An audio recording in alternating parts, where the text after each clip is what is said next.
Once again, I am Professor Javanes Bey from Dr. Balasaheb Vikhe Patil Junior College, here to represent second chapter of our physical chemistry, that is solution and colligative properties.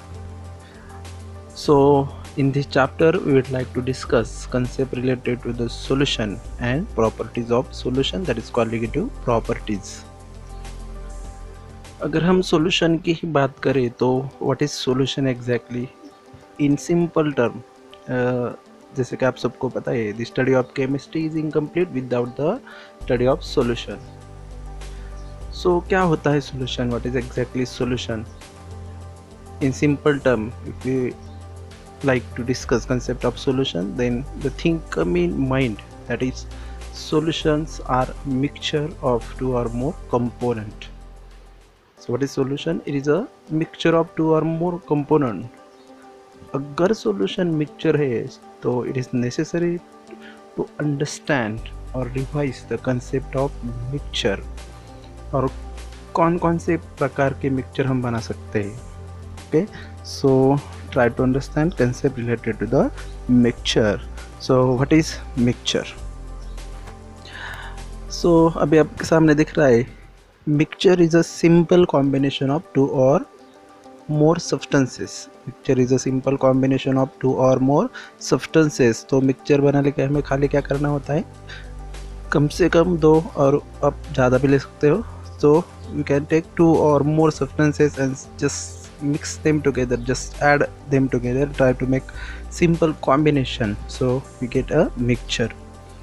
तो mixture के लिए हम जो भी substances अभी ले रहे हैं तो वो कौन सी फेज़ में होने चाहिए.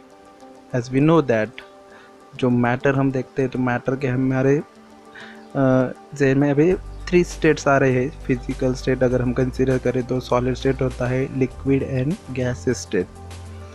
तो हमें मिक्सचर बनाने के लिए कौन से स्टेट का इस्तेमाल करना चाहिए. So it is not compulsion. One can use solid substances, one can use liquid और gases substances also. So let's try to understand the simple combination of solid. Suppose अगर हम शुगर और साल्ट की बात करें, if you try to mix और combine salt and sugar together, we get mixture of solid. No doubt ये homogeneous तो नहीं होने वाला, लेकिन वो सिंपल कॉम्बिनेशन तो जरूर. Type of mixture, that is mixture of liquid like water and lemon juice. So water and lemon juice both are in liquid state. just take some amount of water, add lemon juice in that, what we get? A simple combination of liquid, and that is nothing but mixture of liquid. Now third case, that is mixture of gases like oxygen and nitrogen. As we know that air में क्या होता है, air जो होता है, it is a simple combination of different gases. तो उसमें से हम अगर दो की बात करें, सपोज ऑक्सीजन और नाइट्रोजन मैं यहाँ पे ले रहा हूँ, अगर मैं इन दोनों गैसेस को मिक्स कर रहा हूँ तो क्या मिलेगा मेरे को? Simple combination. So this is nothing but mixture. So अभी आपने देखा कि मिक्सचर क्या होता है, सिंपल कॉम्बिनेशन होता है. इसमें हम दो और दो से ज़्यादा भी सब्सटेंसेस यूज़ कर सकते हैं.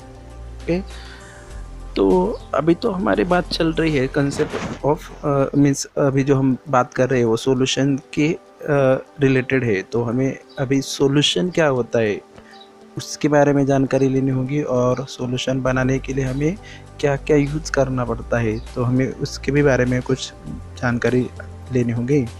सो now try to understand concept.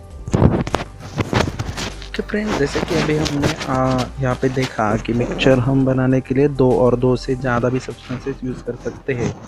तो जैसे हमने शुगर और साल्ट का मिक्सचर बनाया, वाटर और lemon juice, oxygen and nitrogen, तो हम कौन सी भी फेज यूज़ कर सकते हैं मिक्सचर बनाने के लिए. लेकिन क्या हर वक्त हमें जो मिक्सचर जो मिल रहा है वो होमोजेनियसली मिल सकता है? जैसे कि अभी हमने बात की, शुगर और साल्ट को हम मिक्स करते हैं तो होमोजेनियसली मिक्स नहीं होता है. लेकिन अगर वही शुगर हम वाटर में डालें तो क्या ऑब्जर्वेशन रहता है हमारा? शुगर कम्प्लीटली वाटर में डिज़ोल्व होता है. Sugar get completely dissolve in water and we get a homogeneous solution.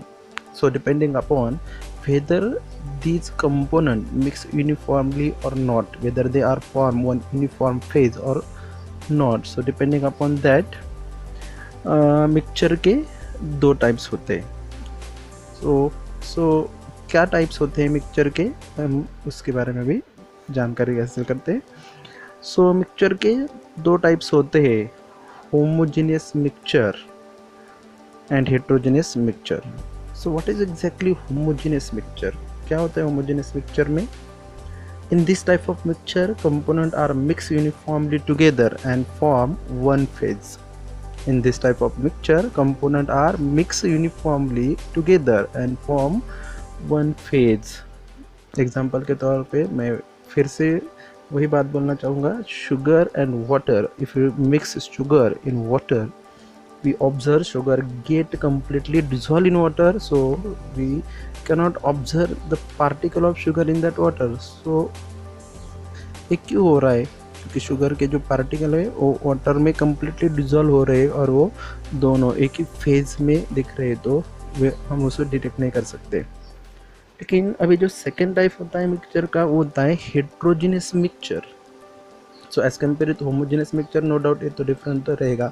So what is the difference between homogeneous and heterogeneous mixture? Now in heterogeneous mixture, we observe in this type of mixture, components are not from one phase, they are exist in different phases.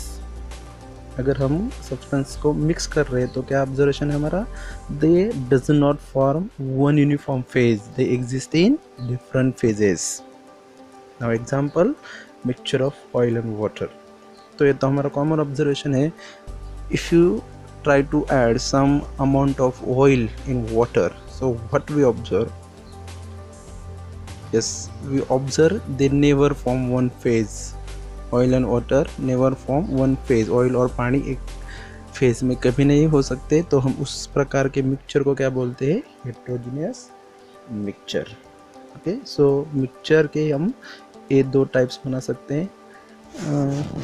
Means इतना ही काफ़ी नहीं, अगर हम mixture के बारे में और भी जानकारी लेना चाहेंगे तो उसमें और भी कई सारे टाइप्स आते हैं, लेकिन हमारे सिलेबस में ये दो टाइप इंक्लूड है तो मैंने इसी का जिक्र किया. लेकिन एक्स्ट्रा भी मैं बोलना चाहूँगा, मिक्सचर के और भी कई टाइप्स होते हैं, जैसे whether the component means use they are 2 or 3 like that. So depend upon that, mixture also has a different type like binary mixture, ternary mixture like that. लेकिन हमारे सिलेबस में अभी दो टाइप्स हैं मिक्सचर के, होमोजेनियस एंड हेट्रोजेनियस मिक्सचर, तो आपको इसके बारे में अच्छे से पढ़ना है. ओके, नाउ हम हमारे मेन टॉपिक पर आते हैं. अभी हमारा जो टॉपिक स्टार्ट करने वाले हम वो है solution. Okay, now we will try to understand concept of solution. What is solution? Now try to understand the definition. Solution is a homogeneous mixture of two or more substances which is not fixed and that may vary within certain limit. Solution, it is a homogeneous mixture of two or more substances. हम solution बनाने के लिए कम से कम दो component use कर सकते हैं और one can use more than that also. But जब भी हम solution बना रहे हैं तो हम कितने भी कंपोनेंट यूज़ कर सकते हैं, उसका कंपोजिशन फिलहाल तो हम फिक्स नहीं कर रहे हैं. So composition of which is not fix and that may vary within certain limit. तो जो सॉल्यूशन होता है उसके लिए हमें कम से कम दो कंपोनेंट चाहिए. तो कम से कम दो मतलब कौन से कंपोनेंट चाहिए, उसको क्या बोलते हैं? तो ट्रू सॉल्यूशन में जो कंपोनेंट हम यूज़ करते हैं, एक को हम बोलते हैं solvent and second solute. One can use one solvent and one or more solute.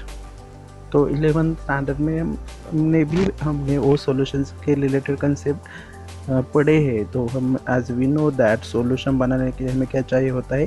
One solvent and at least one solute. So do you know that what is exactly solvent and solute? क्या होता है solvent और क्या होता है solute? Okay, चलो हम उसके बारे में अभी जानकारी ले लेते हैं. So what is solvent? Solvent जो होता है जब भी हम सॉल्यूशन बनाते हैं उसमें जो कंपोनेंट हम लार्ज क्वांटिटी में ले रहे होते हैं ना, हम उसको सॉल्वेंट बोलते हैं। So what is solvent? The component of solution present in a large proportion is called as solvent. The component of solution present in large proportion that is called as solvent. चीज़ को हम solute बोलते हैं। तो इसकी जानकारी भी हम ले लेंगे, लेकिन आज के लिए फिलहाल इतना ही काफ़ी है। आप ये वीडियो फिर से देखिए, जो भी हमने आज के इंट्रोडक्शन में डिस्कस किया है फिर से एक बार रिवाइज कर लीजिए। तो कल के लेक्चर में हम सॉल्वेंट सॉल्यूट सॉल्यूशन के जो टाइप्स होते हैं उसके बारे में जानकारी ले लेंगे।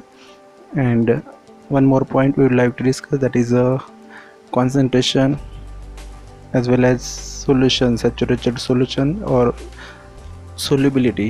ये 3 पॉइंट हम कल के लेक्चर में डिस्कस करते हैं। तो फिलहाल के लिए बस इतना ही। Thank you.